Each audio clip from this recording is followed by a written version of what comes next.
Tema de hoje: quando a vida fica sem graça.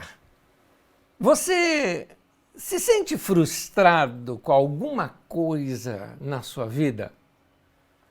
Algumas vezes a vida da gente parece perder a graça, perder o encanto.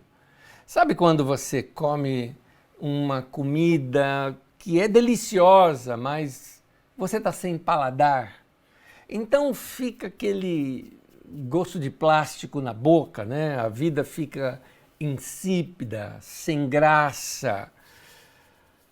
A vida fica monótona, fica enfadonha. E aqui tem um monte de adjetivo que a gente pode colocar. Quando a gente sente isso, o que seria isso? Será que nós estamos fazendo alguma coisa errada? Será que tem algo errado na nossa vida? Será que está faltando alguma coisa? Muitas pessoas, num momento assim da sua vida, se precipitam porque, para solucionar esse vazio que eles sentem, começam a inventar coisas sobre o que fazer. Mas a sabedoria de Deus não nos ensina isso. A sabedoria de Deus nos ensina a não nos precipitarmos. O precipitado sempre erra o caminho. É o que diz a Bíblia em Provérbios quando fala peca quem é precipitado. Significa, quem é precipitado erra na decisão, ele erra o caminho. Chegou o tempo então da gente buscar a sabedoria de Deus para entender o que está acontecendo ao meu redor. Ou o principal, o que é que Deus quer falar comigo nesse momento? Por que eu estou passando por isso? Será que Deus tem uma mensagem que Ele está emitindo para mim e eu não estou compreendendo? Vamos ler as Escrituras Sagradas e esse texto, apesar de um pouco longo, eu vou aqui narrar um texto de muitos versículos, pulando alguns, claro, para tornar a leitura mais direta ao ponto onde nós vamos abordar, mas depois você pode fazer a leitura inteira do capítulo 26 de Gênesis, que nós vamos estudar hoje aqui na história de Isaac. Segue comigo a leitura, Gênesis, capítulo 26, do versículo 1 em diante. Segue comigo. Houve fome naquela terra, como tinha acontecido no tempo de Abraão. Fome significa seca, não é? Por isso Isaac foi para Gerar, onde Abimeleque era rei dos filisteus. Versículo 12 agora. Isaac formou lavoura naquela terra e no mesmo ano colheu a 100 por um, porque o Senhor o abençoou. Interessante que no meio da seca Deus o abençoa e ele prospera. O homem enriqueceu e a sua riqueza continuou a aumentar até que ficou riquíssimo. Possuía tantos rebanhos e servos que os filisteus o invejavam. Ele já era um vilarejo ambulante, né, como você vê aqui. Estes taparam os poços que os servos de Abraão, pai de Isaac, tinha cavado na sua época, enchendo-os de terra. Então Abimeleque pediu a Isaac: sai de nossa terra, pois já és poderoso demais para nós. Por isso Isaac mudou-se de lá, acampou no vale de Gerar e ali se estabeleceu. Note agora que ele muda para de dentro dos perímetros da cidade de Gerar para longe dos perímetros, já lá no vale. A primeira mudança dele, e você vai ver várias outras aqui agora. Os servos de Isaac cavaram no vale e descobriram um veio d'água. Mas os pastores de Gerar discutiram com os pastores de Isaac, dizendo: a água é nossa. Por isso Isaac deu ao poço o nome de Ezeque, porque discutiram por causa dele. Ezeque significa contenda. Então os seus servos cavaram outro poço e eles também discutiram por causa dele. Por isso se chamou Sitna. Sitna significa briga. Isaac mudou-se dali, note outra mudança agora na vida dele, e cavou outro poço e ninguém discutiu por causa dele. Deu-lhe o nome de Reobote. Reobote significa lugares amplos, né? Dizendo: agora o Senhor nos abriu espaço e prosperaremos na terra. Dali foi Isaac foi para Berseba. E naquela noite o Senhor lhe apareceu e disse: eu sou o Deus de seu pai Abraão, não tema, porque eu estou com você. Eu o abençoarei e multiplicarei os seus descendentes por amor do meu servo Abraão. Vamos entrar no texto e entender o texto. Quando se fala de Isaac, não é só ali Isaac, Rebeca, marido e mulher bonitinho numa tenda. Você está falando de um povoado todo, centenas de cabeças de gado, tendas, gente. É um vilarejo, quase que uma cidade ambulante, um povo nômade. Era isso que era Isaac. Então, Isaac, este homem com todo esse povo, estava acampado lá dentro de Gerar, né, dentro dos perímetros de Gerar, e usufruindo assim do comércio da região, comprando, vendendo, porque eles possuíam gados e tudo mais. E o próprio rei da cidade percebeu que ele estava ficando mais poderoso ou mais rico do que o próprio rei da cidade, ou seja, crescendo como ele crescia, ele poderia simplesmente dar um golpe e dominar aquela cidade. Ele então se afasta e vai para o Vale de Gerar. O Vale de Gerar era um vale que havia antes ainda da cidade, um pouco bem distante dos perímetros da cidade. Lá teve problema com os homens do campo, porque os pastores lá de Gerar, pastores de rebanho, né, de Gerar, estavam em contenda com os pastores do rebanho de Isaac. Por isso, o poço que ele tinha aberto lá, ele chamou de contenda, ou de Ezeque. E aí ele abre um outro poço num outro lugar e lá também tem problema e ele chama aquele de Sitna, ou seja, briga, no versículo 21. Dali ele partiu e novamente uma viagem vai para longe. Chega num lugar onde não havia nada, não haviam cidades por perto. Ele chama o lugar de Reobote, que significa lugares amplos, e o texto nos fala que ele prosperou, que ele estava numa fase muito boa. Mas dali ele ainda parte para Berseba.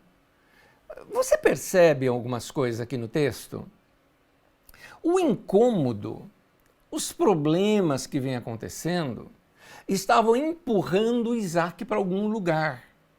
Embora era incômodo, teve briga, teve contenda, Isaac, depois ele vai para Berseba, e em Berseba Deus fala com ele.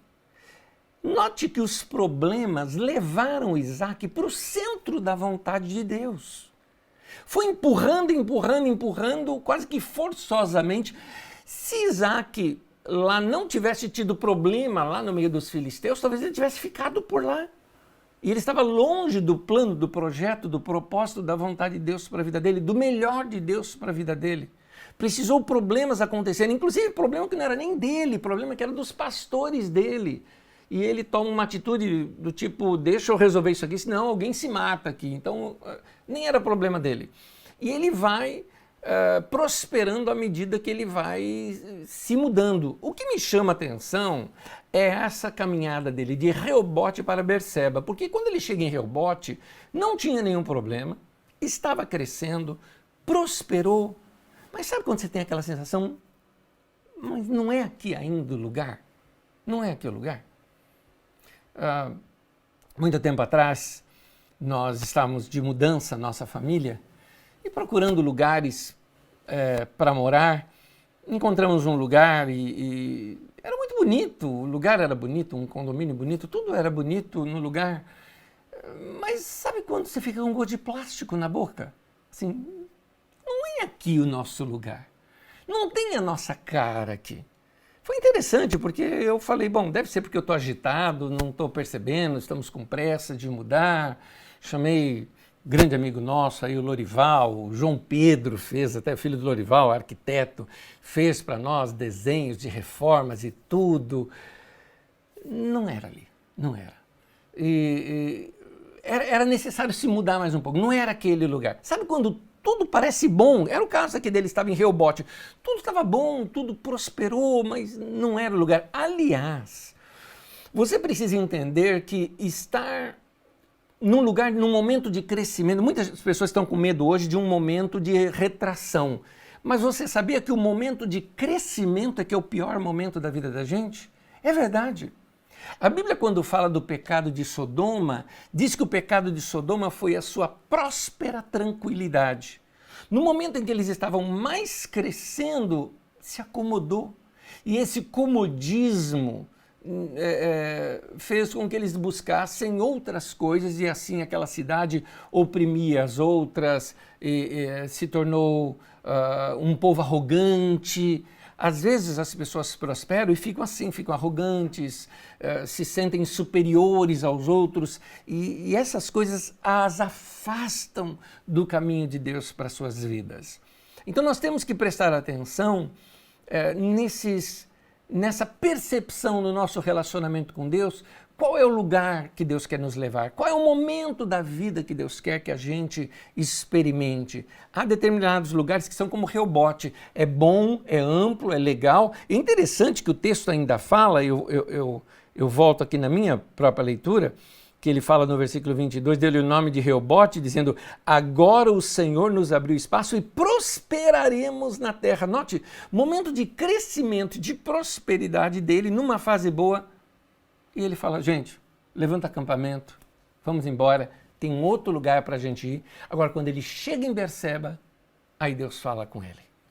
Então, o que eu quero te mostrar é o seguinte, as frustrações na vida podem nos levar para o centro da vontade de Deus. Lá atrás, quando ele se frustrou, porque foi uma frustração, o problema não era nem dele, o problema era dos pastores dele com os pastores de Gerar, não era nem um problema dele em si, era problema dos empregados. Mas ele teve que se mudar e ir para outro lugar. O problema dos outros influenciou a vida dele.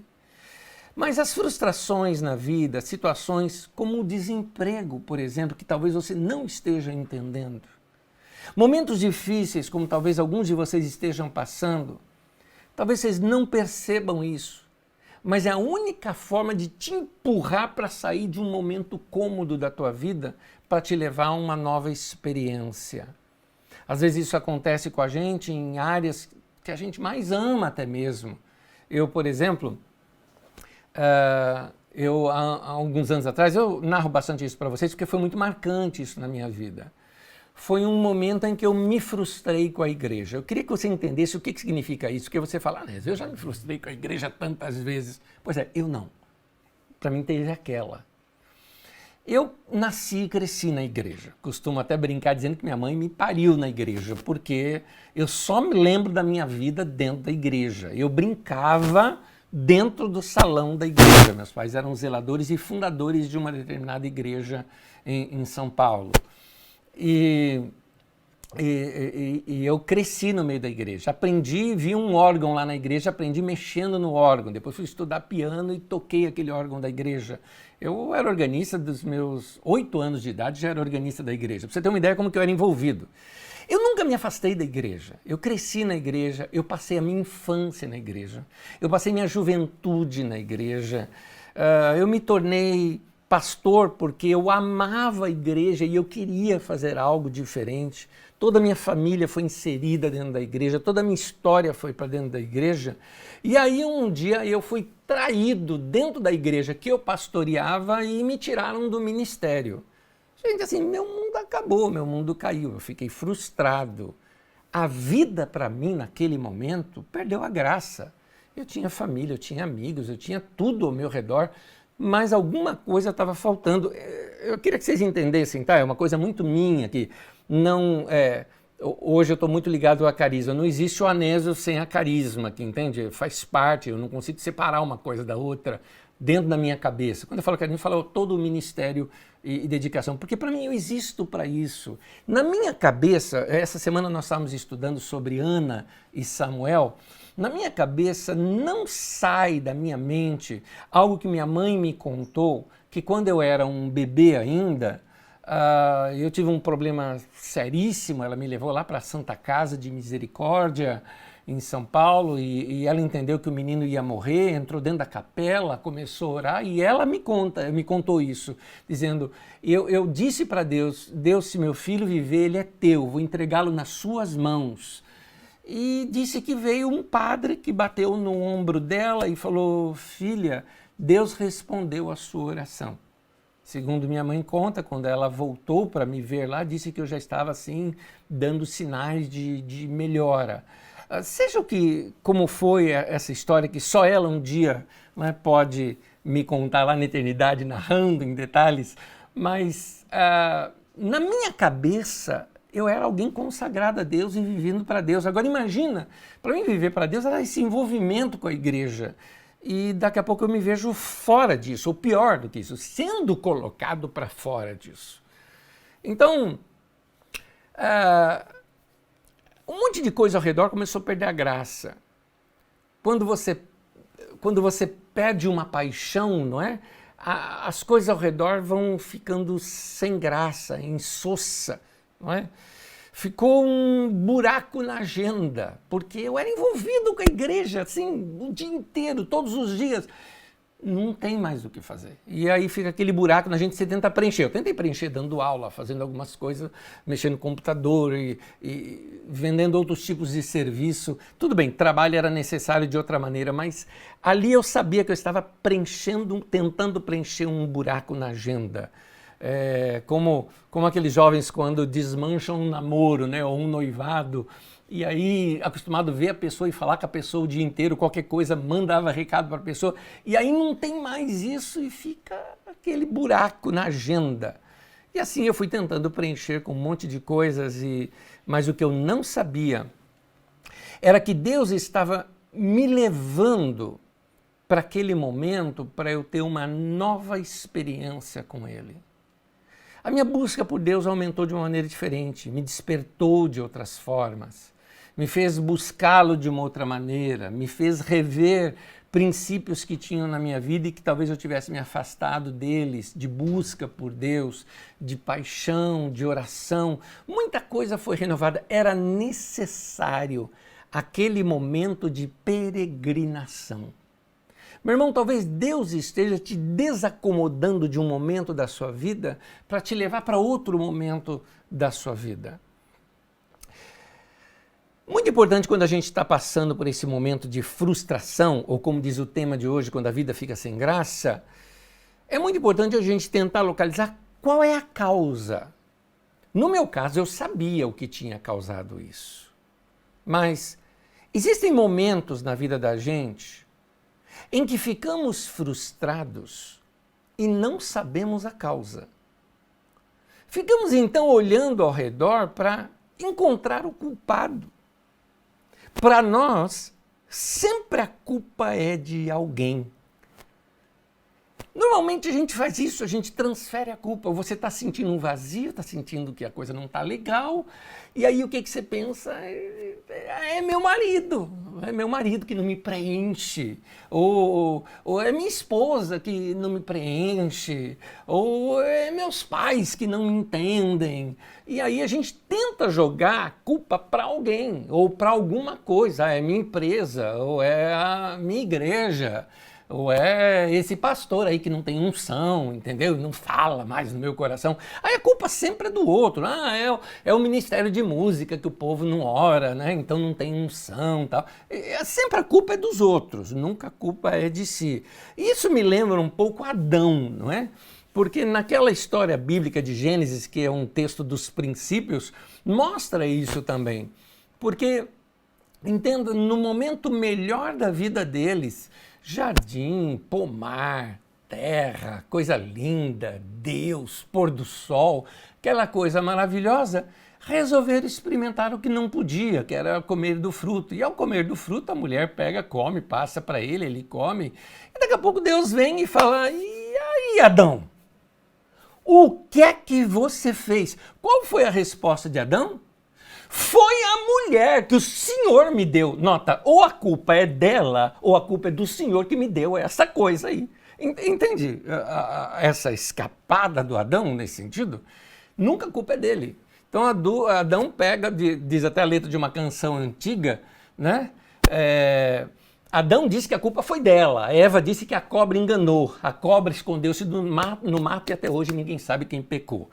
E diz ali a música, responsabilidade ninguém quer aceitar. Texto de uma canção antiga do pessoal do Vida Abundante, lá do Seminário Betânia.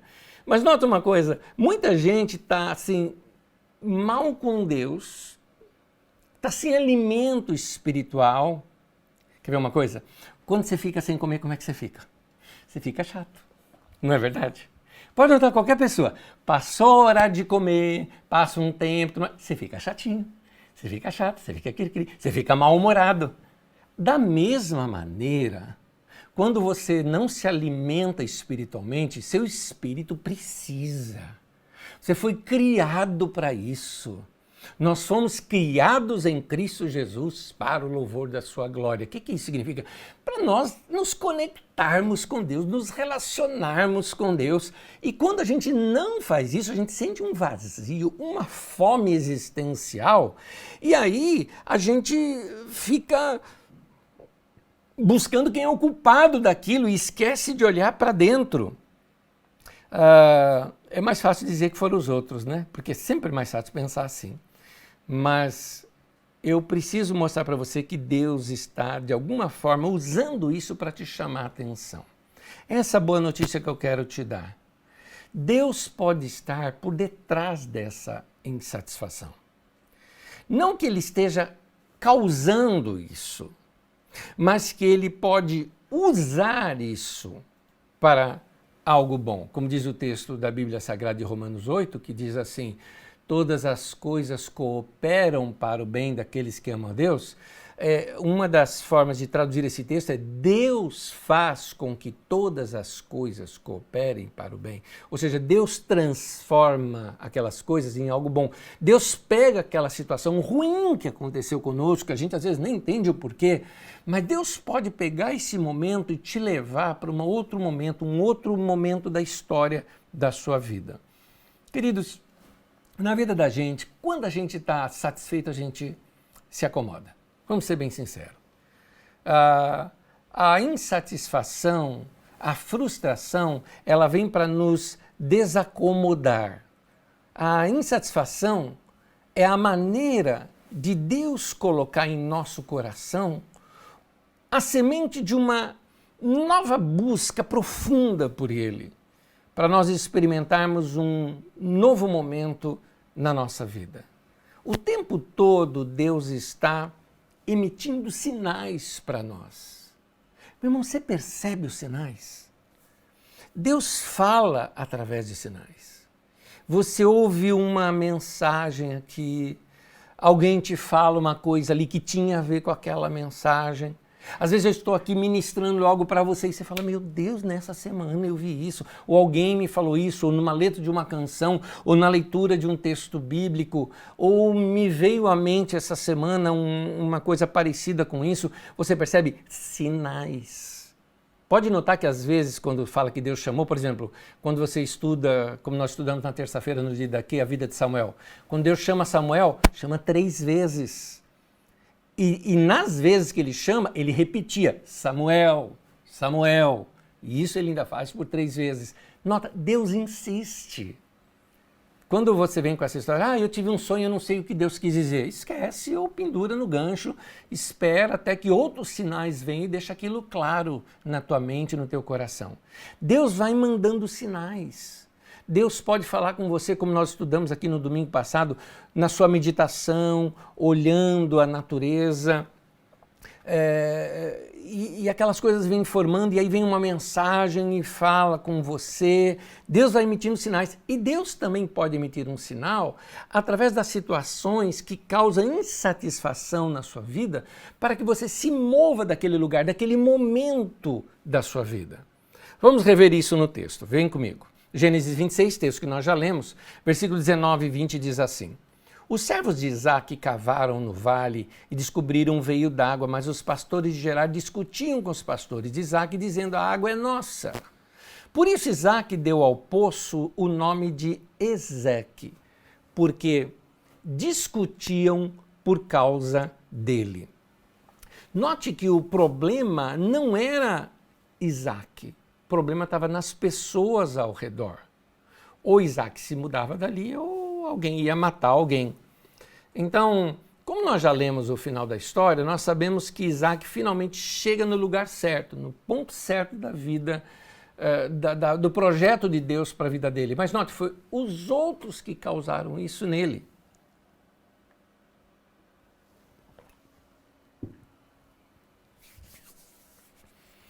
Por isso é melhor você prestar atenção um pouquinho nos sinais que muitas vezes estão ao nosso redor. É interessante nós notarmos que até a insatisfação dos outros pode nos levar para o centro da vontade de Deus para a nossa vida.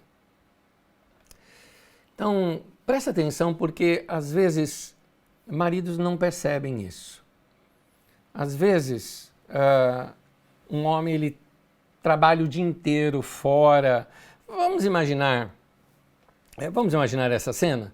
O homem trabalha o dia inteiro fora e a mulher não, ok? Você está lá o dia inteiro fora. Aliás, você que trabalhava o dia inteiro fora, agora durante essa pandemia, sem sair de casa, você está notando um pouquinho que às vezes a sua esposa passa, não é verdade?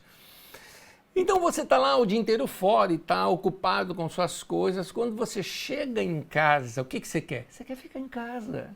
Quer descansar, tirar os seus sapatos, tomar o seu banho, sentar, assistir alguma coisa, relaxar. A sua esposa, o contrário, passou o dia inteiro em casa, só fazendo serviço dentro de casa, cantando aquele hino, lava roupa todo dia, que agonia, sabe esse hino? Então, ela cantando isso tal, e aquela chatice da monotonia, da repetição do trabalho doméstico, quando você chega, ela quer sair. Vocês estão em momentos opostos. E aí, tem uma hora que a pessoa se enche de monotonia. Aí você fala, querida, tudo bem? O que ela vai responder? Tudo. Quando a mulher fala assim, tudo, você sabe que não é nada, né? Você sabe que certamente tem alguma coisa ali, não é? Porque a mulher, quando ela está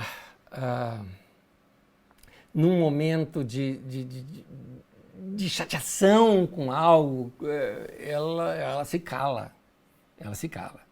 Então, quando ela se cala, é porque ela tem alguma coisa ali dentro dela. E ela nem sabe, às vezes, explicar o porquê. Se você perguntar para ela, o que você tem? Ela, não sei, é um negócio assim. E aí, mas fala, e ela vai te falar. E vai falar bastante e não vai concluir, porque é uma coisa emocional que não se traduz em palavras. O homem já quando se cala é o contrário. O homem quando se cala é porque ele não sabe o que fazer. Porque o homem ele foi treinado para tem que resolver, tem que ser forte, tem que achar solução, né? Se vira. Tinha um conselho que minha avó me deu uma vez, não conselho para ninguém isso, tá? Conselho errado que minha avó me deu, tá? Errado. A minha avó ela falava assim para mim quando eu era criança, falou: "Não briga na rua. Mas se brigar, é melhor bater. Porque se brigar e apanhar, chegando em casa, ainda apanha por cima." Esse era o conselho da minha avó.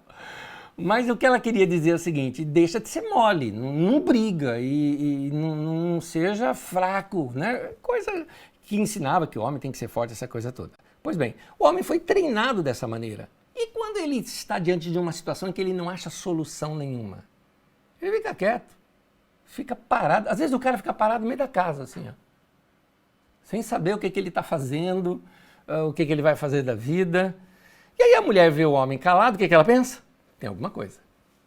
Tem alguma coisa. O que você tem? Ele fala, nada. Tem, você não quer falar? Tem.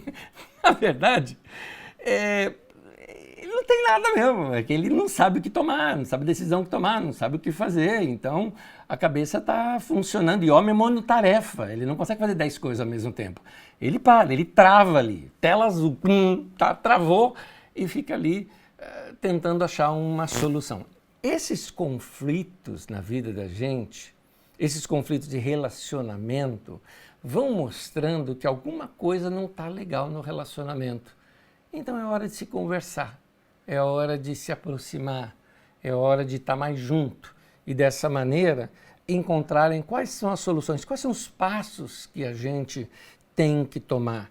Nós precisamos prestar atenção quando as pessoas ao nosso redor estão insatisfeitas.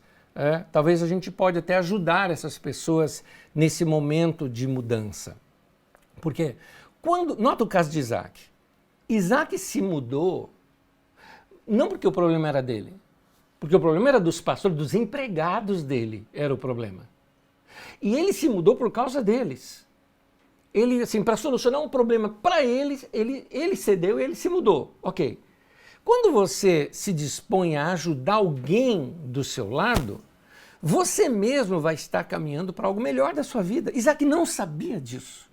O que Isaac não sabia é que, embora ele estava se mudando para ajudar os outros, era ele quem iria crescer com isso. Quando se vê uma situação melhor na sua vida e você se pergunta, o que eu fiz? Quando você se dispôs a ajudar, a melhorar a vida de outra pessoa, Deus melhorou a sua. Porque às vezes a gente se vê numa situação melhor na vida e a gente fala, mas o que eu fiz para ficar tão bem assim? É porque você se dispôs a ajudar alguém. Esse é um dos segredos do nosso crescimento. Se disponha a ajudar as pessoas. Se disponha a tentar melhorar a vida das pessoas que estão ao seu redor. Quando você toma essa atitude, vem uma sensação de prazer para você. Eu até diria assim, vem bênção sobre você. Você percebe o shalom de Deus no teu coração inundando todo o teu derredor. Bom, vamos voltar no assunto do início. Nós precisamos entender o que é que existe por detrás da insatisfação. Lembra que eu comecei perguntando aqui para vocês? Você se sente frustrado com algo na sua vida? Parece que a sua vida perdeu a graça, o seu encanto? Lembra do tema de hoje? Quando a vida fica sem graça.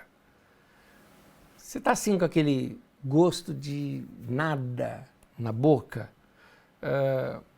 Deus está te deixando insatisfeito para conseguir plantar algo novo na sua vida.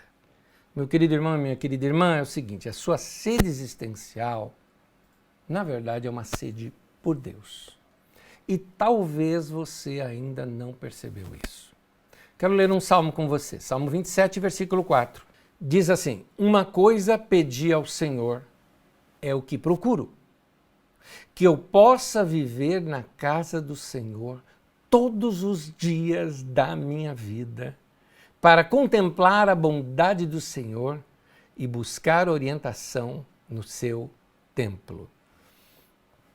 A grande vantagem desse salmista é que ele sabia o que o seu coração estava procurando.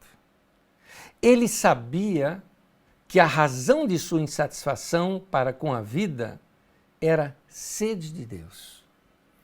Quando não se sabe, então você fica procurando saciar essa sede com outras águas.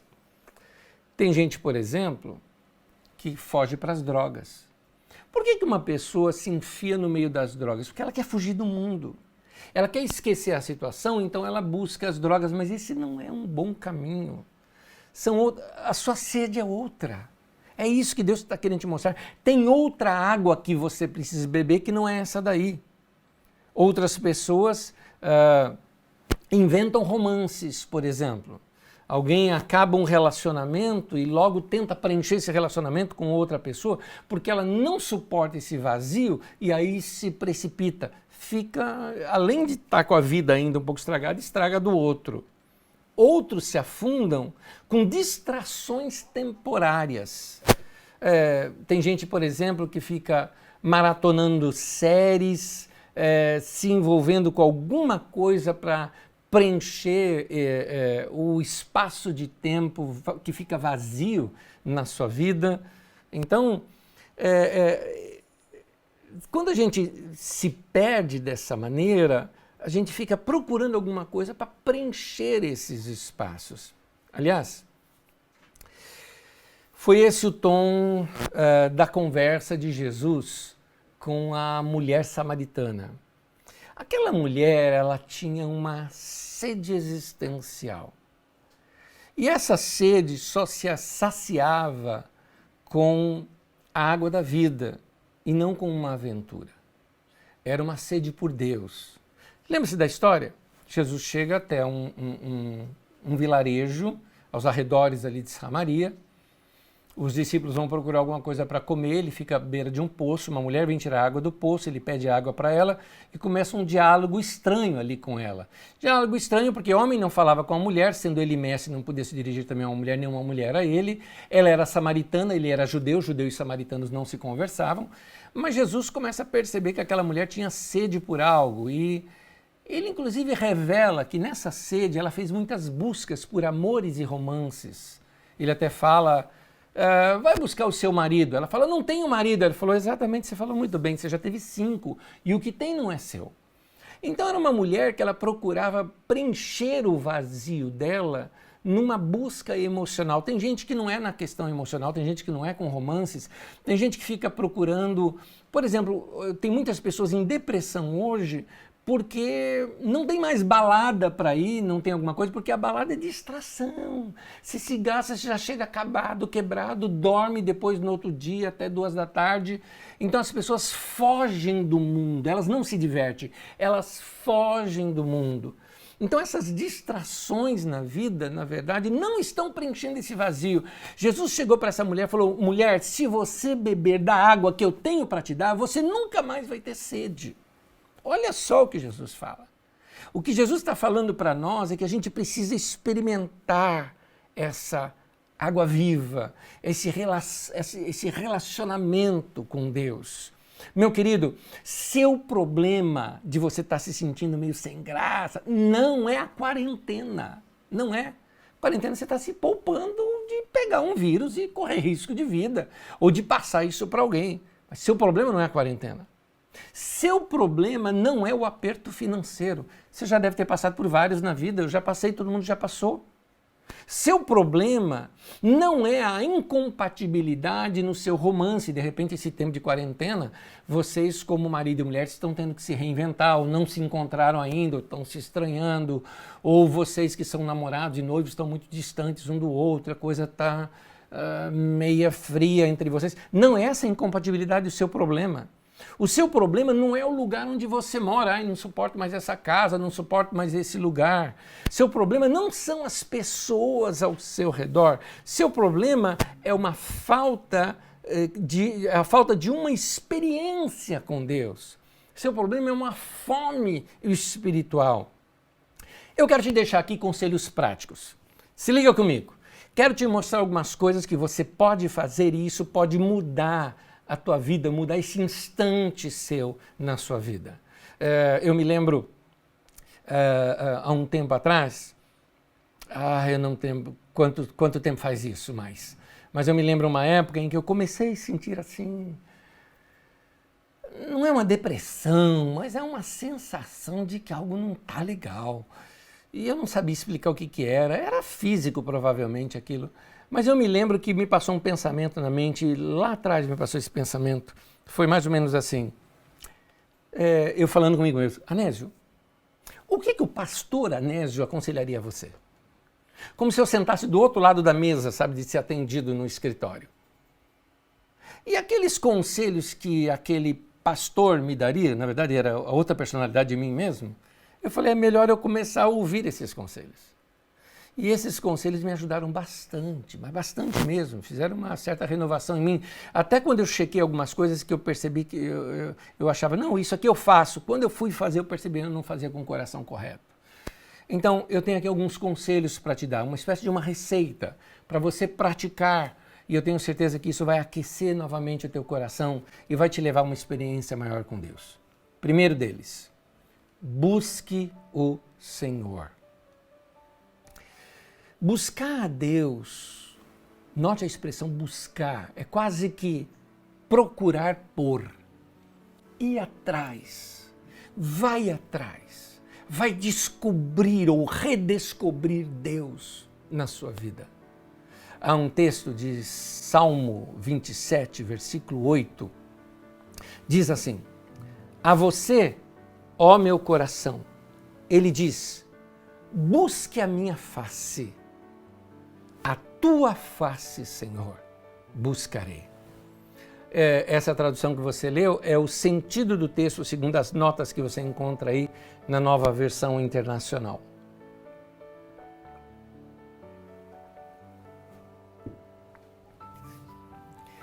Nota, é algo mais ou menos assim, é um diálogo consigo. Tem algo dentro de mim que está concordando com isso. Eu preciso buscar mais a Deus. Buscar Deus é querer aprender mais sobre Deus.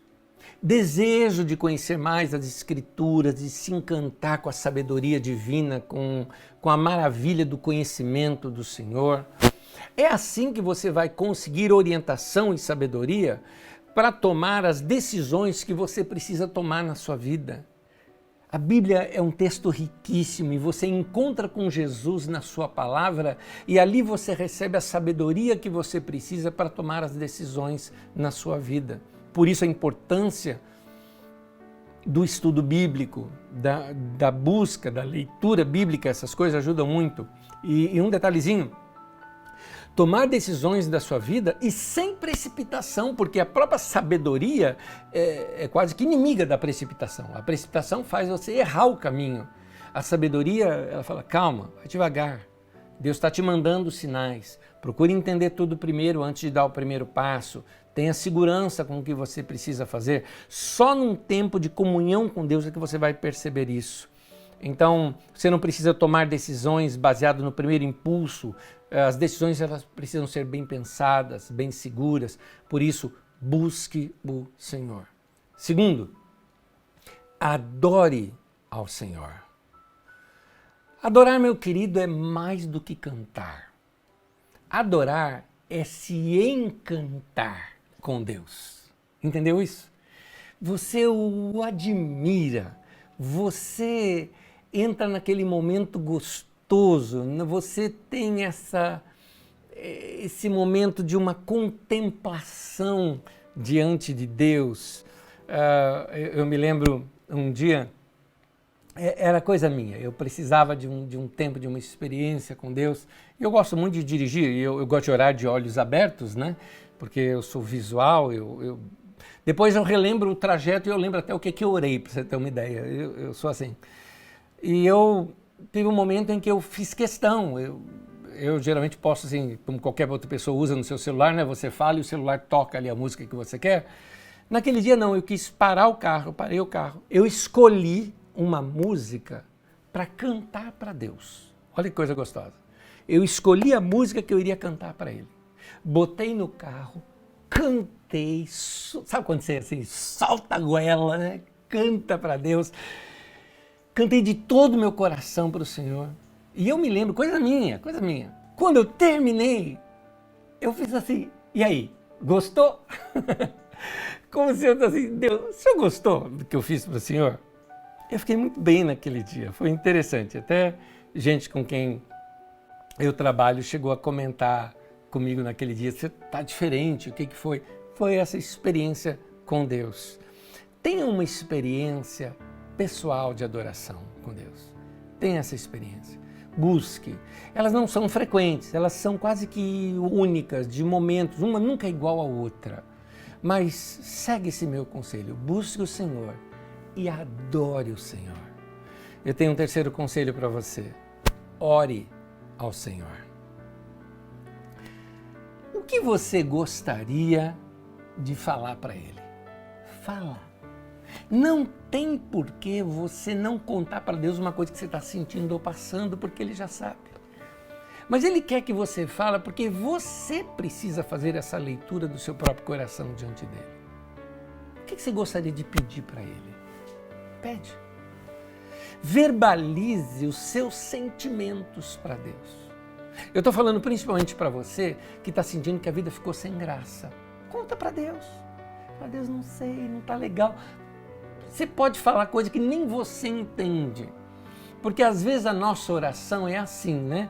Só eu e Deus entende. Pois é, e às vezes nem eu entendo, só Deus mesmo é que entende, não é?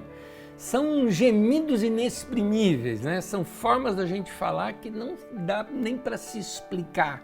Mas fala com Deus, conte tudo para Deus, abre teu coração para Ele, ore ao Senhor porque você precisa.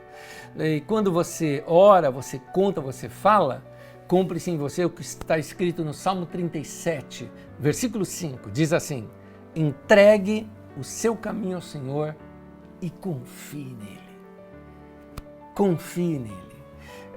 A expressão confiar é depositar. Igual quando você pega o seu dinheiro e deposita num banco, você está confiando ao banco o seu dinheiro. Então, quando você vai guardar o dinheiro em algum lugar, você está confiando ali. Então, entregue o seu caminho ao Senhor e confie nele. Faça um depósito da sua vida. Chega para Deus e fala: Senhor, minha vida está nas tuas mãos. Amém. Outro conselho: ouça o Senhor. Isso é muito importante. Ouça o Senhor. No domingo passado, naquela mensagem Perceba a harmonia de tudo, mesmo em meio ao caos, é o tema de domingo passado, eu te ensinei uma maneira de ouvir a voz do Senhor. Quando nós contemplamos a natureza, Deus fala. Contemplar um pôr do sol, um céu bonito, nuvens, árvores ou flores, momentos quietos, Deus fala com a gente. E o que eu quis mostrar, inclusive no título da mensagem, é que quando você começa a ver essas coisas, você começa a ligar os pontos e você percebe tudo ao redor está debaixo da mão dele, ele está no controle. Parece que eu estou no meio de um caos aqui, mas quando eu coloco todo ao meu redor, eu percebo que não é um caos. É o meu ângulo de visão, é o meu momento que eu estou passando. Então, perceba a harmonia de tudo mesmo em meio ao caos, ouça a voz de Deus. Ou à noite, quando nós nos aquietamos e nós meditamos. Eu quero repetir aqui com você, inclusive, 2 textos que foram usados e até explanados no domingo passado. Eu não vou aqui explanar o texto todo, porque eu já fiz isso no domingo passado, mas é que eles caem muito bem aqui nesse momento, eu queria repeti-los aqui com você. Salmo 77, versículo 6, diz assim: de noite recordo minhas canções, o meu coração medita e o meu espírito pergunta. Nota que coisa linda. Você está ali de noite e é o quê? É um diálogo consigo mesmo. E você vai ali dialogando com você e aquilo vira sonho. E você já não sabe mais o que é sonho e o que é conversa com você mesmo. No sonho, acordado ou não, Deus fala. Porque às vezes a gente sonha acordado, né? A gente já não sabe mais o que é pensamento e o que é sonho. E Deus está falando ali. É o momento onde a gente percebe que a gente vai encontrando a sabedoria divina, porque a mente vai se aquietando. Você vai acalmando a mente. Olha o que diz o Salmo 49, versículo 3. A meditação do meu coração trará entendimento. Eu acho interessante nesse salmo o fato de que diz: a meditação do meu coração, quando eu paro tudo e começo a pensar, a dialogar comigo, a ver e rever o que eu falei, como eu deveria falar, os pensamentos, coloco os ensinamentos, o que Deus vem me falando, quais são os sinais que Ele anda falando comigo aqui e acolá. Você vai ligando esses pontos, igual aqueles desenhos de criança que você tem que ligar os pontos, e quando você vai ligando os pontos, o desenho vai se formando para você. Essa quietude e meditação vão ajudar a gente a colocar os nossos pensamentos em ordem e assim nós entendermos melhor a direção de Deus para a nossa vida. Meu querido, deixa Deus te mostrar o que Ele quer de você. Novamente aqui o texto do Salmo 27, e eu estou terminando, que diz assim, Salmo 27, 8, a você, ó meu coração, Ele diz, busque a minha face. A tua face, Senhor, buscarei.